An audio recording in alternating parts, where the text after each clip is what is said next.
یہاں کچھ بھی ایک جیسا ہمیشہ کے لیے بالکل نہیں. یہاں دن ہے تو رات بھی ہے، روشنی ہے تو اندھیرا بھی ہے، خوشی ہے تو غم بھی ہے، دھوپ ہے تو چھاؤں بھی ہے. غرض انسان کی زندگی کے گزرتے دن اور رات انسان کو یہی سبق دے رہے ہیں کہ یہاں کی کوئی بھی چیز پرماننٹ اور دائمی نہیں ہے. بے شک ہم انسان ایک طرف تو اپنے سامنے اپنے بڑوں کو کمزور ہوتے اور مرتے ہوئے دیکھتے ہیں، وہیں دوسری طرف اپنے چھوٹوں کو پیدا ہوتے اور گرون اپ ہوتے ہوئے بھی دیکھتے ہیں. اس کے باوجود ہم انسانوں کو لگتا ہے کہ ان تبید ھذہ ابدا، ہم اور ہمارے پاس کی چیزیں کبھی ختم نہیں ہو سکتی. اس لیے کہ اپنے جسم کو فٹ اور تندرست رکھنے کے لیے ہم روزانہ ورزش کرتے ہیں، اور ہم نے اتنا کچھ کما لیا ہے کہ 7 پشتے بیٹھ کے کھا بھی سکتی ہیں.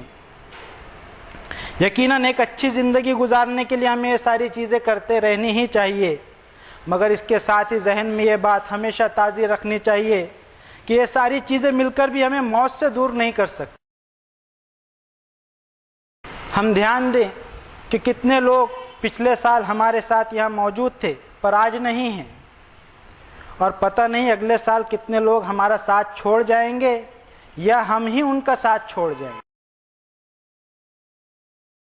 اس کے باوجود ہم لوگ اکثر غیر ضروری سوالوں میں اپنے آپ کو الجھائے رکھتے ہیں اور اپنے آپ کو مسئلوں میں اتنا الجھا لیتے ہیں کہ ہمیں لگتا ہے کہ مسئلوں کے بغیر دین مکمل ہو ہی نہیں سکتا، جبکہ اللہ تعالیٰ نے ہمیں اس سے منع کیا کہ لا تسألوا عن اشیاء، غیر ضروری سوال کرنے سے اپنے آپ کو بچائے رکھو. کیونکہ اگر یہ واقعی اتنا اہم ہوتا اور اس سے جنت اور جہنم متاثر ہوتی تو اللہ تعالیٰ اپنی کتاب میں اس کا تذکرہ ضرور کرتا، کیونکہ وما کان ربک نسیا، بھولنا ہمارے رب کی شان نہیں ہے. قرآن کریم میں اللہ تعالیٰ نے ہمیں حدود بتا دی ہیں، ان کا دھیان رکھیں اور بہت زیادہ باریکی کرنے کی عادت کو چھوڑیں. بے شک قرآن کریم ایک انسان کو بیلنس لائف کا فارمولہ دیتا ہے، ایکسٹریم کسی بھی معاملے میں پسند نہیں. ابھی کچھ دن پہلے ہی ہم نے نئے سال کا آغاز کیا، اس وقت بھی ایسے غیر ضروری سوالوں کی دھوم مچی ہوئی تھی. کچھ لوگ کہتے ہیں کہ ہماری زندگی کا 1 سال کم ہو گیا، اس کا کیا جشن منائیں، تو کچھ لوگ کہتے ہیں کہ اس پر کیوں نہ جشن منائیں کہ اللہ نے ہمیں ایک نیا سال اور دے دیا. قرآن کریم کا وصف یہ ہے کہ وہ ہر معاملے میں بیلنسڈ اور فنڈامنٹل اصول دیتا ہے. اس نے فرمایا لِكَيْ لَا تَأْسَوْا عَلَىٰ مَا فَاتَكُمْ وَلَا تَفْرَحُوا بِمَا آتَاكُمْ، جو چلا گیا اس پر افسوس اور مایوس ہو کر امید کا دامن مت چھوڑو، بلکہ پرانی غلطیوں سے سبق لے کر آگے بڑھو. اور جو اللہ نے دیا ہے اس پر جشن منانے میں اس حد تک نہ چلے جاؤ کہ اس میں اطراحت اور فخر آ جائے، بلکہ شکر گزاری اپنے اندر لاؤ کہ اللہ نے ہمیں ایک اور سال عطا کر دیا، اپنے آپ کو اس کا نعم العبد ثابت کرنے کے لیے. 1 سال ہمیں اور مل گیا اپنے آپ کو اللہ اور اس کے بندوں کی گڈ بک میں شامل کرنے کے لیے. بے شک ہماری زندگی کے ہر سال میں ہم اس تاریخ اور ڈیٹ سے گزرتے ہی ہیں جو تاریخ اللہ تعالیٰ نے ہماری موت کے لیے طے کر کے رکھی ہوئی ہے. وما تدری نفس بأی ارض تموت، لیکن کسی کو معلوم نہیں کہ وہ تاریخ کون سی ہے، نہ مہینہ پتہ ہے، نہ سال پتہ ہے، اور نہ ہی جگہ بھی معلوم ہے. بہرحال مرنا تو طے ہے. لہٰذا ایک وہ چیز ہے جس کے بارے میں کچھ بھی طے نہیں، اور ایک چیز وہ ہے جو طے شدہ ہے. تو سراب کے پیچھے بھاگنے سے اچھا ہے کہ حقیقت کو قبول کر لیں. مگر ہم انسانوں کا معاملہ یہ ہے کہ یعلمون ظاہرا من الحیات الدنیا وہم عن الآخرۃ ہم غافلون. ہم دنیاوی چمک دمک کے ظاہری پہلو پر مر مٹے ہیں اور آنے والی کبھی نہ ختم ہونے والی آخرت کی زندگی کے تعلق سے بے دھیان اور غافل بنے ہوئے ہیں. ہمارے پاس اب بھی وقت ہے کہ ہم طے کر لیں کہ کون سی زندگی کو کتنی اہمیت دینی ہے، کیونکہ ہماری زندگی کا ہر گزرتا ہوا پل ہمیں ہماری موت سے قریب کرتا چلا جا رہا ہے. اسی بات کو شہادت کے طور پر پیش کر کے